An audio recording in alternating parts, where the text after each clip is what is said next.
Bienvenue dans Féminouï, le rendez-vous des femmes par les femmes. Je suis Angelina, votre hôte, et je suis ravie de vous accompagner dans ce voyage qui promet d'être captivant. Plongez avec nous dans des conversations authentiques, des conseils pratiques et des histoires inspirantes qui feront vibrer votre féminité. Bonne écoute! Bonjour Inatea, je suis ravie de te recevoir aujourd'hui pour un nouvel épisode.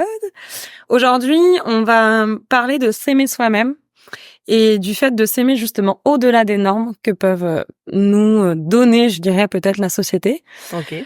J'ai des chiffres qui illustrent bien justement ce sujet, notamment une étude qui a été menée aux États-Unis qui dit que près de 70% des femmes âgées de 18 à 30 ans ont déclaré que les médias sociaux affectaient négativement leur image corporelle. En clair, le fait de regarder des photos de d'autres femmes sur les réseaux, ça envoie une image qu'on n'aime pas de nous-mêmes. Ok. Très dur, hein, c'est beaucoup. Hein. On est d'accord, c'est assez dur. Et je pense que la seconde est encore plus parlante puisque une autre étude américaine démontre que 40 à 60% de filles âgées de 6 à 12 ans sont préoccupées par leur poids ou leur silhouette. C'est jeune, hein? Exactement. 6 à 12 ans. On parle de jeunes filles de 6 à 12 ans. Donc voilà, ce sujet commence bien. Ça nous met bien dans le bain, là.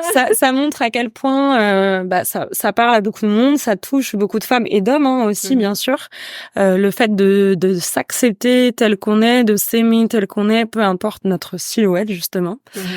Avant de rentrer dans le vif du sujet, je te propose de te présenter et de nous dire qui tu es, justement. Alors, je suis Inatea, j'ai 26 ans. Je suis kinésithérapeute et, à mes heures perdues, athlète de CrossFit. Et ce sujet, il me tient particulièrement à cœur parce que j'ai été victime, en tout cas, c'est comme ça que je le ressens, de critiques sur le physique. Je suis passée par plusieurs on va dire forme physique. J'ai été en surpoids quand j'étais plus jeune. Ensuite, j'ai perdu énormément de poids, donc j'étais presque à la limite du maigre. Et aujourd'hui, je suis athlète, donc je suis plus dans la catégorie des filles musclées. Donc c'est vrai qu'en ayant vécu ces trois physiques différents, je suis, on va dire, sous les critiques différentes les unes des autres, mais du coup, je me sens dans ce sujet, je me sens vraiment concernée, on va dire. Et comment justement tu as fait pour apprendre à t'aimer? Alors c'est difficile et c'est un travail qui s'est fait sur plusieurs années, mais par exemple à l'époque où j'étais en surpoids, quand je recevais des critiques, je le prenais extrêmement mal. C'était très difficile, mais je pense que je le prenais mal parce que j'étais pas du tout en accord avec moi-même, j'étais pas du tout bien dans ma peau. Et ensuite, quand j'ai perdu du poids, je me suis rendu compte qu'en fait, on me critiquait pour des choses complètement différentes, mais parce que du coup, j'avais plus de forme, j'avais perdu tout ce que j'avais avant. Donc forcément, voilà, je plaisais pas non plus aux personnes à qui je déplaisais avant. Mais du coup, pour d'autres raisons. Et c'est là que je me suis rendu compte, je me suis dit, en fait, ils sont jamais contents, les gens, de toute façon, que tu sois en surpoids, t'es trop grosse, quand t'as perdu du poids, t'es trop mince, t'as plus de forme, t'es plate. Donc, en fait, je me suis rendu compte, c'est là vraiment, je me suis dit, en fait, les gens, ils sont jamais contents. Parce que quand j'étais grosse, ils étaient pas contents, et quand j'étais mince, ils étaient pas contents. Et là, je me suis dit, en fait, ça sert à rien d'essayer de leur plaire, c'est surtout toi. Est-ce que toi, t'es bien dans ton corps? Est-ce que toi, t'es en accord avec toi-même? Et c'est là que en fait, les critiques, elles te touchent plus, quoi. Est-ce que tu peux me dire plus concrètement comment justement tu es passée de cette femme qui n'était pas OK avec elle-même à cette femme athlète d'aujourd'hui? Ça a été difficile parce que à ce moment-là, quand j'étais en surpoids, je me prenais plein de critiques dans la tête et je m'étais pas rendu compte, j'avais pas intériorisé le fait que moi j'étais mal avec moi-même. En fait, je mettais ça sur la faute des autres parce qu'on me critique. J'avais des critiques du style ah mais qu'est-ce que tu fais en short? T'as vu toute la cellulite que t'as? Et pour une gamine, gamine, j'avais 15 ans, mais ça fait mal. Ça plaît pas. Et moi à ce moment-là, je par rage en fait contre les gens qui me critiquaient, contre les garçons qui me prenaient pas au sérieux. Je me suis dit je vais leur montrer quoi. C'était plus de la rage de dire je vais vous montrer alors comment je peux être hot et donc à ce moment-là j'avais pas intériorisé que moi j'étais mal dans ma peau, que du coup ça me blessait parce que moi j'étais pas bien avec moi-même. Donc moi je leur ai rejeté la faute sur eux en mode c'est des salauds, ils ont pas à me parler comme ça. Et du coup j'ai fait ma transition, donc où j'ai perdu beaucoup de poids de la pire des façons, on va dire, parce que je l'ai fait sous le coup de la rage. Et tu l'as pas fait pour toi. Et je l'ai pas fait pour moi, je l'ai fait pour les autres parce que je voulais démontrer. Je voulais démontrer aux autres, vous voyez, je vais vous montrer comment vous vous trompez. Et du coup, j'ai perdu du poids extrêmement vite, donc pas de la bonne manière puisque j'ai arrêté complètement de manger et j'ai commencé le sport. Et du coup, j'ai perdu très vite, mais quand j'ai perdu, du coup, j'ai eu le retour des critiques en me disant ah ben maintenant t'as plus de forme, parce que du coup avant j'avais une poitrine et je suis passée à plus en avoir, entre autres puisque j'avais non plus de fesses. Et du coup, j'ai eu des critiques qui étaient complètement inverses de ce que j'avais trop de forme et maintenant j'en ai plus. Et c'est là vraiment que j'ai eu le déclic de ah ouais, en fait personne n'est jamais content quoi qu'il arrive, il y aura toujours des gens pour te dire qu'en fait c'est toujours pas ok quoi.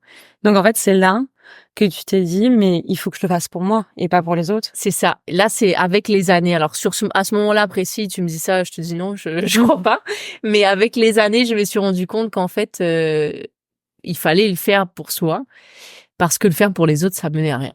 J'étais mieux avec moi-même, j'étais plus ok avec moi-même en ayant perdu du poids. Parce que le vrai problème qu'il y avait au début de pourquoi j'acceptais pas la critique, c'est parce que moi, j'étais pas bien avec moi-même. Parce que aujourd'hui, que je plaise ou que je plaise pas aux gens, ça m'était complètement égal. Mais à l'époque, pas du tout. Moi, je m'acceptais pas avec du surpoids. En fait, c'est ça le sujet, c'est que aujourd'hui, on a ces standards, je dirais, de beauté, je mets des guillemets pour ceux qui nous voient pas, enfin, qu'on voit un petit peu partout dans les publicités, sur les réseaux, enfin, peu importe les supports. Et on a l'impression qu'il faut être une femme parfaite, mais déjà, c'est quoi être une femme parfaite? C'est ça, c'est quoi être une femme parfaite? Mais je reviens sur le fait que tu dis que sur les réseaux, sur les magazines, on voit les femmes qui sont photoshootées et on pense que c'est ça. En fait, être belle, il faut être comme ça, quoi. Et malheureusement, c'est pas le cas, mais c'est dans nos mœurs, quoi. En fait, on a été, je sais pas comment le dire, mais on a été complètement forgé avec cette idée-là que la femme, il faut qu'elle soit comme ça, il faut qu'elle soit le ventre plat, sans vergeture, sans cellulite, avec des gros seins, peu importe. C'est un exemple, mais du coup, on a été forgé à penser comme ça. Et je trouve que l'image est en train de se détruire. Puisque maintenant sur les réseaux sociaux, il y a quand même une vague féminine qui montre un peu la réalité, l'envers du décor, tu sais, où ils mettent c'est un exemple, mais des photos des photos réalité et Instagram, qui poussent à la femme à comprendre qu'en fait, on est toutes pareilles, on a toutes des vergetures, on a toutes de la cellulite, on a toutes des poils, et qu'au final, je trouve que ça peut aider sur les prochaines générations de casser un peu l'image qu'on a sur les magazines féminins, tu sais, à l'époque, qui étaient très photoshootés.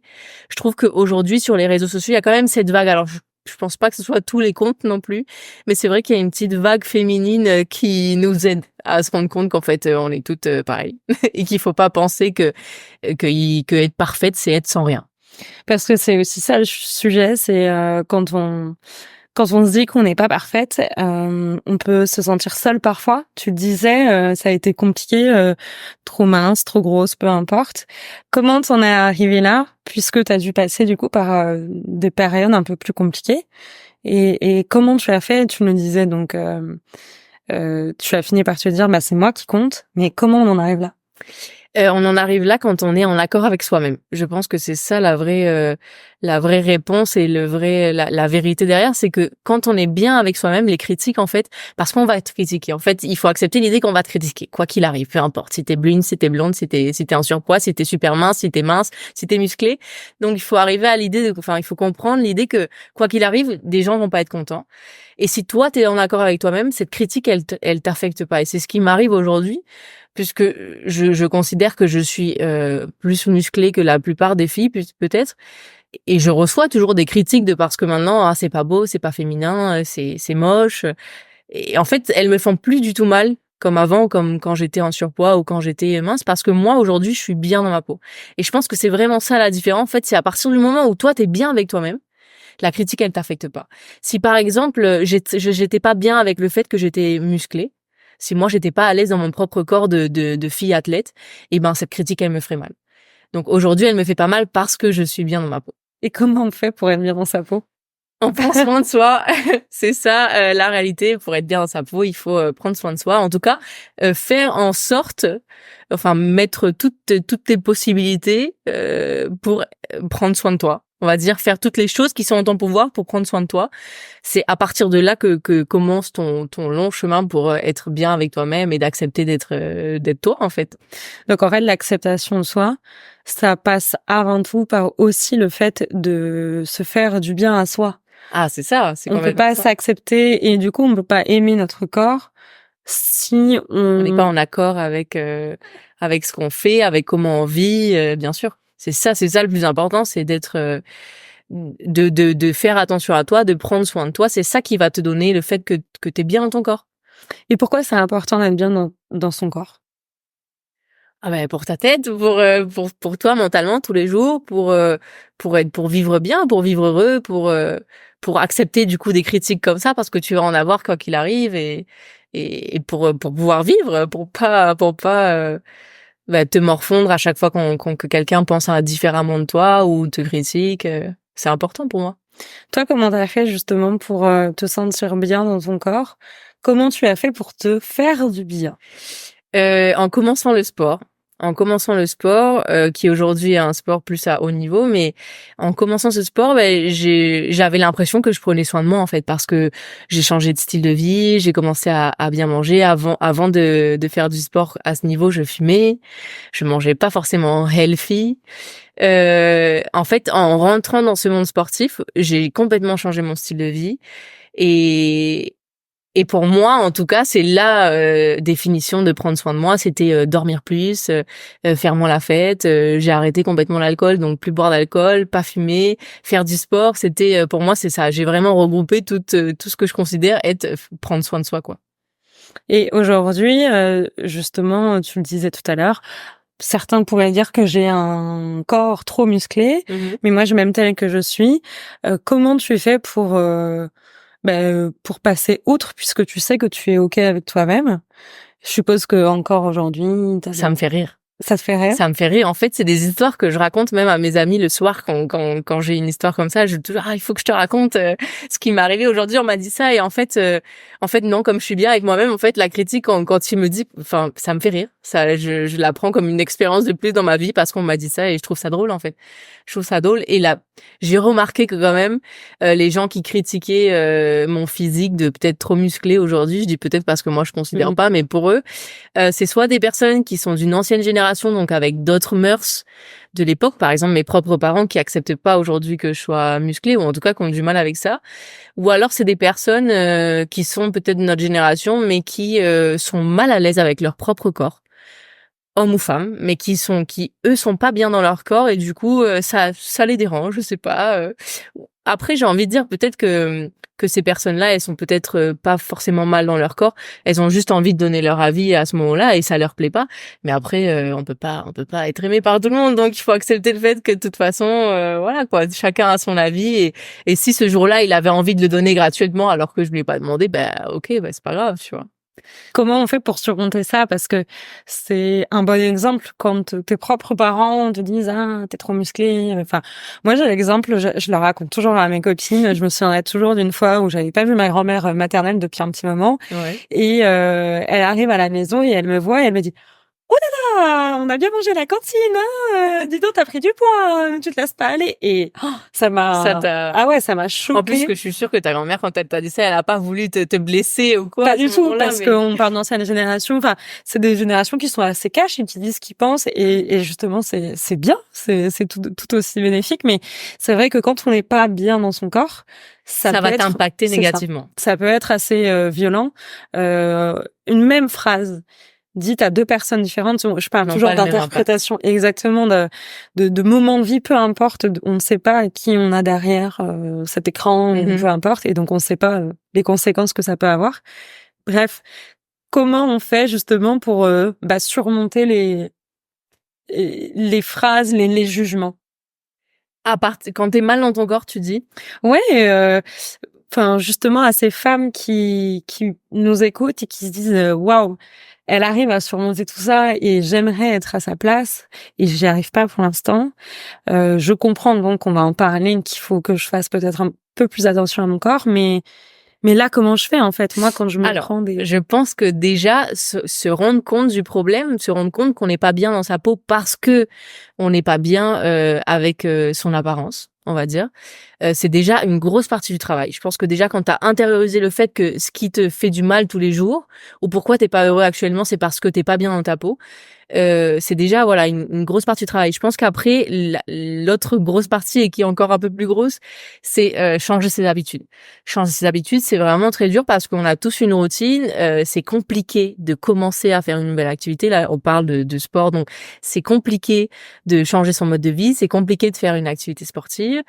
C'est compliqué le soir de rentrer et de se dire je vais me faire des brocolis, du riz et du poulet. C'est compliqué de changer ses habitudes. Donc c'est vrai que je pense que voilà, s'en rendre compte déjà c'est bien. Et puis après il faut être courageux pour passer le cap et surtout le tenir assez longtemps pour que ça en devienne une habitude encore une fois, parce que je pense que dans la vie tout marche en fonction d'habitudes, de routines.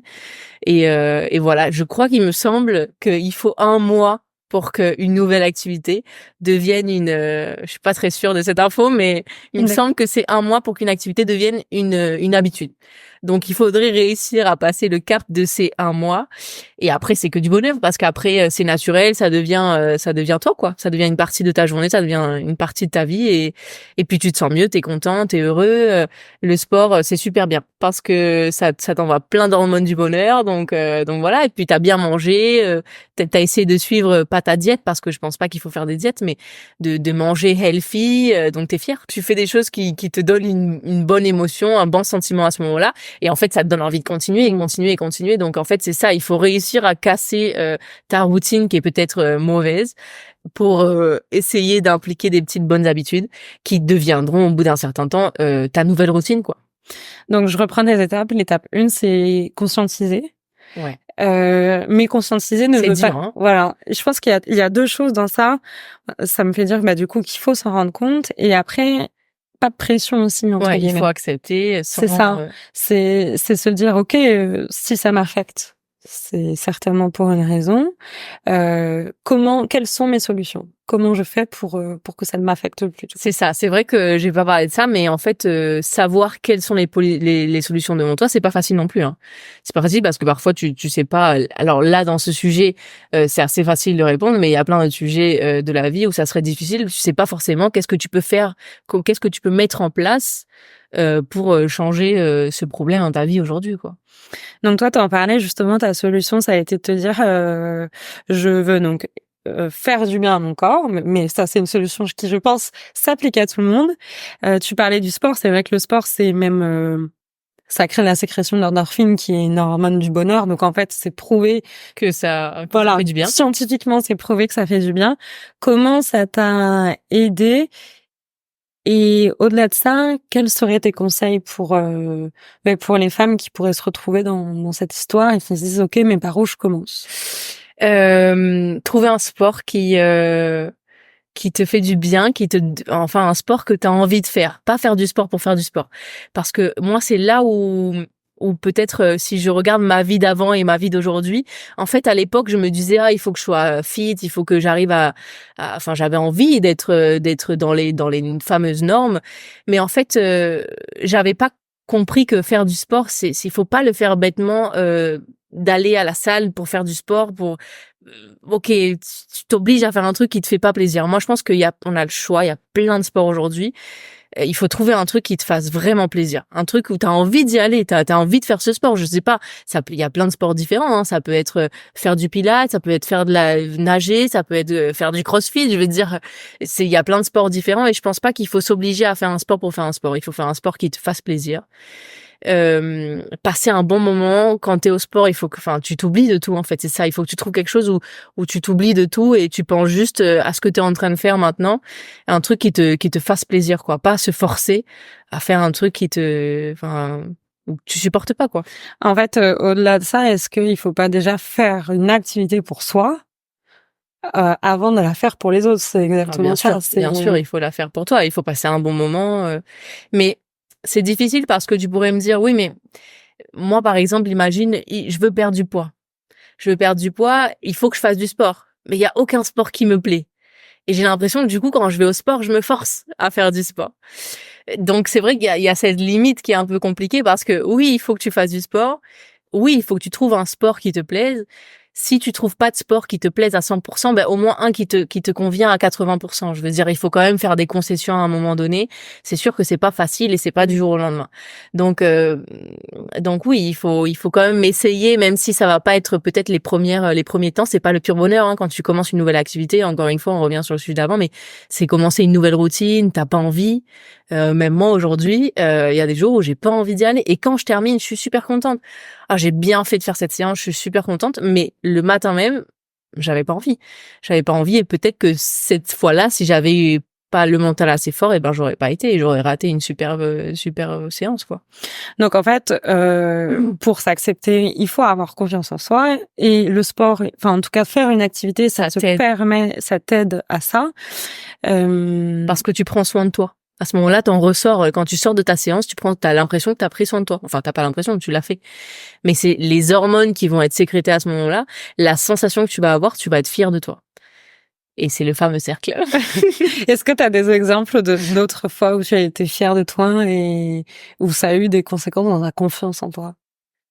Des exemples où j'ai été fière de moi, je suis fière de moi tous les jours de faire, de me lever, de faire mon sport, de manger bien, d'avoir une routine saine. Parce que comme je l'ai dit avant, quand j'ai commencé ce sport-là, j'avais pas du tout une bonne routine puisque bon, j'étais aussi dans mes études, donc je buvais, je fumais, la fête, je faisais pas de sport, je mangeais pas bien, donc ouais, je suis fière de moi. Il y a pas d'exemple particulier puisque je suis fière de moi tous les jours d'avoir fait le choix. D'avoir pris cette routine, d'avoir un jour dire non, c'est stop, c'est fini, je vais trouver un sport qui me plaise et je vais avoir une vie saine en fait. Je vais me choisir. Je vais me choisir. Je vais prendre soin de moi parce que à l'époque ouais, c'était la fête, c'était les copains, tu penses à tout le monde sauf à toi quoi. Donc ouais, un jour je sais pas comment m'est arrivée cette idée mais j'ai eu l'idée et je me suis dit non, on va arrêter tout ça, on va arrêter les conneries, on va prendre soin de ça. Et en fait après ça, tout s'enchaîne et en fait c'est que du bonheur. Après tout s'enchaîne derrière, ça arrive avec le temps. Au début voilà, il faut se forcer et puis au final aujourd'hui je suis super contente de faire mon sport, je suis super contente d'être plus musclée que la normale, je suis super contente que ça dérange des gens, je suis super contente. En fait, quand t'es dans une situation où que du bonheur, en fait tout est du bonheur autour de toi. C'est pour ça que je disais que les critiques au final elles t'affectent plus parce que t'es bien avec toi-même. Ce que je retiens en fait de ce qu'on dit, c'est que il faut donc trouver quelque chose pour se faire du bien, parce que c'est ça la solution pour s'aimer au-delà des normes, comme on disait. Ouais. Et donc se dire que son objectif premier, c'est pas de perdre du poids sur la balance, de perdre des centimètres de tour de taille. Exactement, c'est de se choisir, c'est d'être bien. Et donc te dire, ok, comment je fais pour améliorer ma santé mentale et physique. Et si j'améliore ma santé mentale et physique, par déduction. Exactement. Tu seras bien dans ta vie, tu seras bien dans ton corps, tu seras bien dans tes décisions parce que tu le fais pour ça.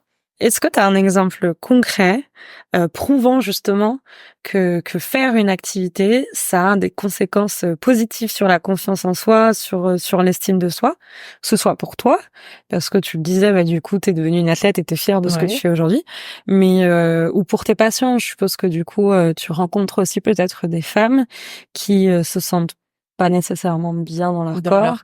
Et il y a eu des changements qui ont été opérés et qui font qu'aujourd'hui, tu les vois mieux. Beaucoup. Dans ce cas, j'ai beaucoup d'exemples parce que c'est vrai qu'avec mon métier, je vois beaucoup de femmes qui sont dans cette situation. Alors, je dis femmes, mais c'est les hommes aussi.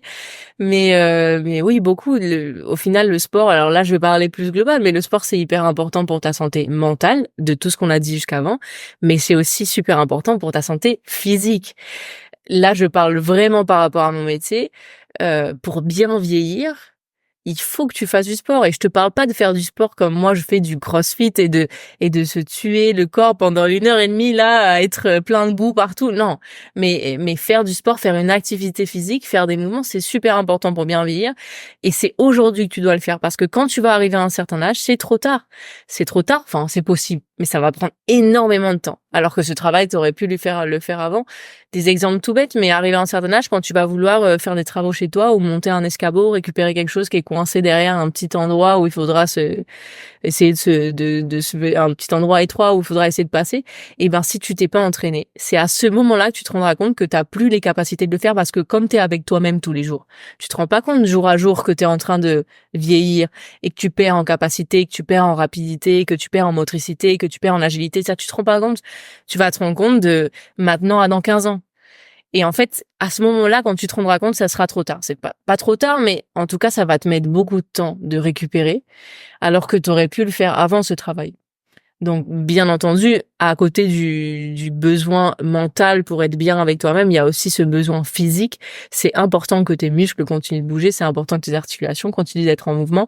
Je parle pas d'être en mouvement assis toute la journée devant ton ordinateur, ça c'est pas être en mouvement. Mais c'est vrai qu'aujourd'hui, avec les différents métiers qu'il y a beaucoup de gens qui travaillent, on va dire sédentaires, assis sur une chaise toute la journée.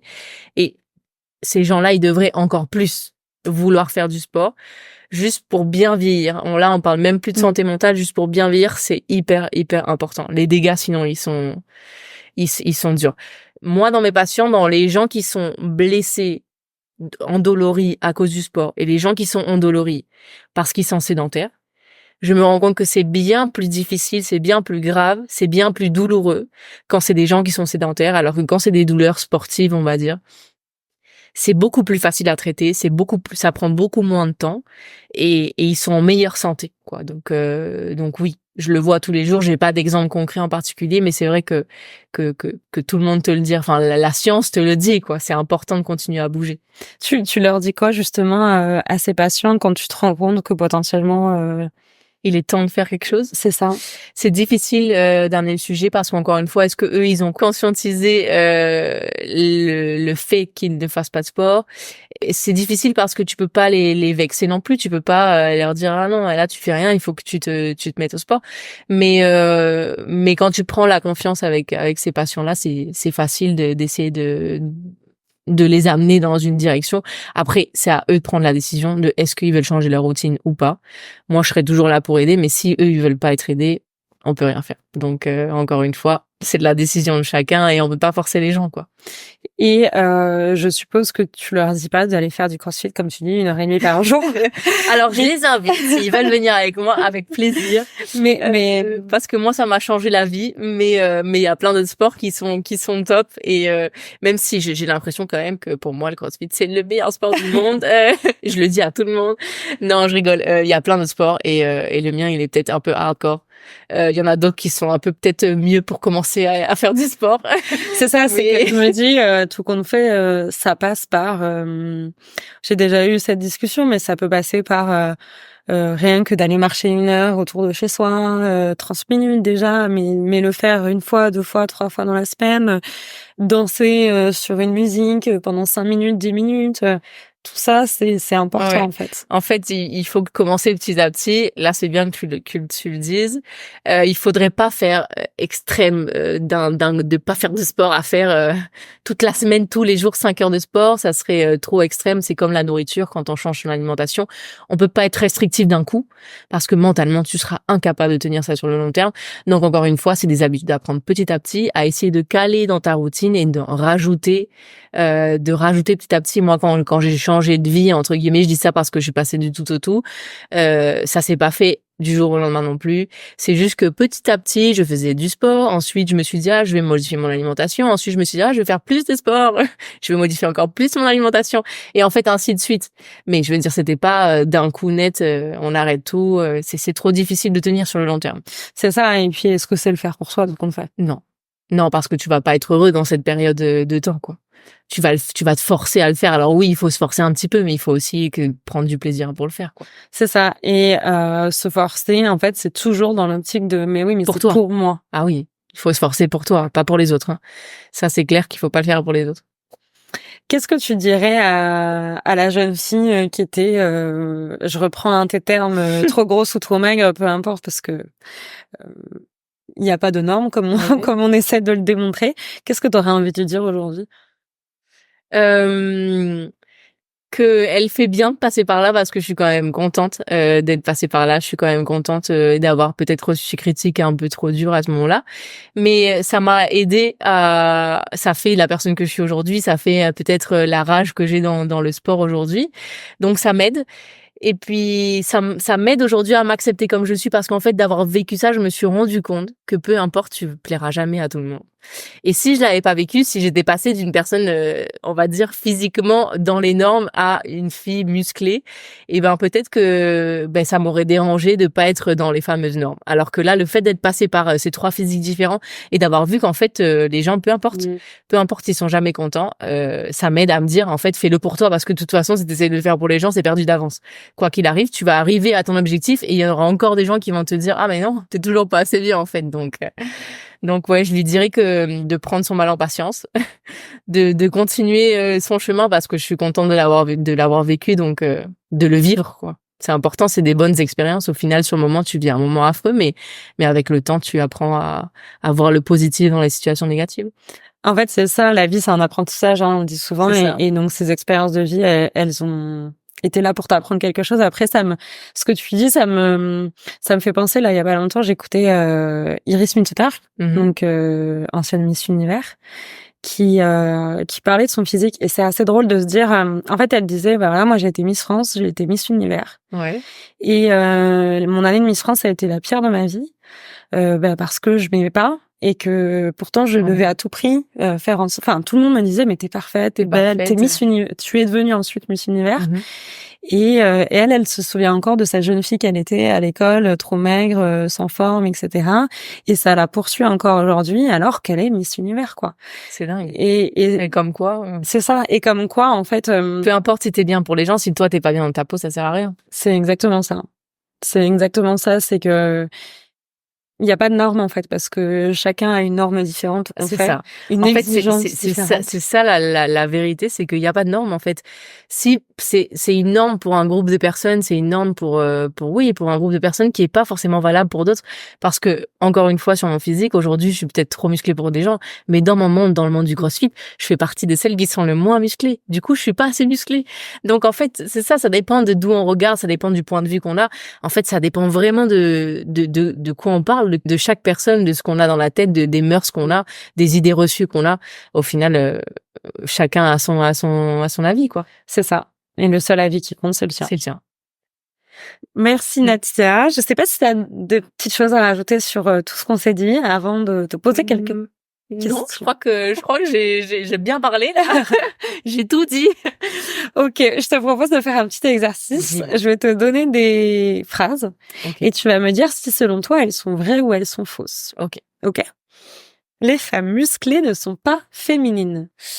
Alors là du coup on revient sur le sujet d'avant, c'est ça dépend, chaque personne a son avis. Donc peut-être que toi et moi on pense que si bien sûr que les femmes musclées sont féminines, et peut-être que celle qui nous écoute, elle dit ah non, c'est horrible une femme musclée. Là encore une fois, c'est vachement subjectif, chacun pense ce qu'il a envie de penser. Moi dans mon cas, je pense que les femmes musclées, elles peuvent être féminines, comme elles peuvent ne pas l'être, comme une femme qui est pas musclée peut être féminine et ne pas l'être. Je veux dire, il y a aucun rapport pour moi entre musclé et féminin. Hein. C'est exactement ça. En fait, aucun rapport. Je pense que c'est ça la finalité, c'est qu'on pourrait dire que c'est faux puisqu'il n'y a pas de rapport. Il n'y a pas de rapport, c'est ça, exactement. Autant une femme qui est pas musclée elle pourrait être féminine ou pas, et une femme musclée elle peut être féminine ou pas. C'est sa décision. Moi, je te vois la face à moi et tu es très féminine et musclée. Merci. Il faut être mince pour être belle. Alors là, non, bien sûr que non, aucun rapport. Il faut être bien dans son corps pour se sentir belle. Encore une fois, chacun a son avis de ce qui signifie être beau ou pas. Mais non, il faut être en bonne santé surtout, c'est ça le plus important, et se sentir bien soi-même. C'est comme ça qu'on se trouve belle. C'est comme ça qu'on se trouve belle. D'ailleurs, Miss Univers, elle se trouve pas bien, alors qu'elle est Miss Univers, qu'il y a certainement énormément de monde qui la trouve bien, et elle se sent pas bien. Donc ça veut dire qu'au final, même si les autres ils pensent que t'es belle, si toi tu te sens pas bien en toi-même, ça sert à rien. C'est exactement ça. Justement, l'estime de soi dépend aussi des autres. Non, jusqu'à ce que t'aies compris que non. Non, l'estime de soi dépend pas des autres, c'est le même sujet qu'avant, c'est toi avec toi-même, il faut que tu te sentes bien avec toi-même. À partir du moment où tu te sentiras bien, je peux t'assurer que les critiques elles te font plus de mal. Elles sont là, tu les prends avec le sourire, en rigolant comme tu veux, mais elles te font plus de mal. À partir du moment où toi, t'es en accord avec ce que t'es. Donc, en fait, l'estime de soi n'est pas liée aux autres. Non. Bien Ne sûr que doit non. pas être liée. Ne devrait pas. Ne devrait pas être lié aux autres. Et s'il l'est, c'est que toi-même, avec toi-même, t'es en désaccord. Que tu dois encore aller chercher un peu de cette confiance. C'est que t'es pas en accord, voilà, avec qui tu es ou avec qui tu es. Ça me fait penser à une fois, on m'a raconté cette histoire de, je sais pas si tu la connais, en clair, chacun, on a un petit cœur. Ok. Jusqu'à là, tout va bien. Et si tu donnes la moitié de ton cœur aux autres, eh ben, il te reste plus que la moitié pour toi-même. Et en fait, tu peux pas vivre avec la moitié d'un cœur. Donc on fait, parfois on veut tellement être aimé des autres ou aimer les autres qu'on leur donne la moitié de notre cœur et qu'on s'oublie soi, alors que si on s'aime soi, on aimera forcément les autres. C'est vrai. C'est beau, hein. C'est beau, hein. Qui t'a dit ça. C'est Marjorie, si tu veux. J'en ai une dernière, justement. S'aimer soi-même, c'est être égoïste. Oui, du coup, c'est être égoïste. Alors, on est carrément dans le sujet, là. Bien sûr, c'est penser à soi. J'en suis le bel exemple aujourd'hui. Ça plaît pas, mais c'est pas grave parce que moi, je suis OK avec ça. Mais bien sûr, c'est être égoïste et ça dépend de toi, quoi. En fait, j'ai envie de dire, parce que là, tu dis bien sûr, c'est être égoïste et les gens peuvent dire, hein, quoi? Mais est-ce que c'est mal d'être égoïste? Non, pas du tout. C'est pas mal d'être égoïste? Égoïste, c'est penser à soi avant de penser aux autres. Ça veut pas dire que tu penses pas aux autres, mais d'abord, tu penses à toi. C'est une très belle conclusion. Merci pour ce moment. Merci pour tout ce qu'on s'est dit. Je voudrais te poser une dernière petite question avant de te laisser. Si tu avais la possibilité d'inviter qui tu veux, n'importe qui, dans le monde, dans cet univers, pas chez toi, au CrossFit, ok. Qui est-ce que tu choisirais et pourquoi? Je peux choisir plusieurs personnes, oui, non, absolument. J'aime pas la question. Normalement, c'est une, mais bon. Si tu veux, je t'en accorde deux. Toutes les femmes qui m'écoutent, hein, le CrossFit, c'est le meilleur sport du monde. Non, je rigole. Toutes celles qui veulent essayer, qu'elles viennent avec plaisir. Ou ceux, hein, bien sûr, je dis celles, mais parce que j'ai l'impression que c'est que des femmes qui vont m'écouter. Et non, monsieur les hommes. Mais non, toutes celles qui veulent essayer, vous êtes invitées. Je serai là pour vous accueillir dans ce nouveau monde. Et non, ouais, franchement, celles qui écoutent et qui veulent essayer, venez. Et est-ce que tu aurais envie de passer un petit moment avec une personne en particulier? Au CrossFit? Avec toi? Ouais. On y va? Allez, c'est parti. Je vous dis adieu. Pardon, à bientôt. Non, ouais, ça dépend de la personnalité. Le CrossFit, c'est un sport qui est assez fort, on va dire. Mais pour avoir testé, c'est vrai que je recommande. Ah, voilà. Ouais. Bah, du coup, et je t'invite. Si on aime le dépassement de soi, c'est toi avec toi-même, hein, là, pour le coup. C'est enivrant. Et donc, ouais, j'encourage les personnes qui pourraient se retrouver à essayer. Tu viens avec moi, du coup? Allez. Merci beaucoup encore. Merci à toi. À bientôt. À bientôt. Merci à toutes et tous pour votre écoute et pour être restés jusqu'au bout de cet épisode. Encore merci pour votre soutien.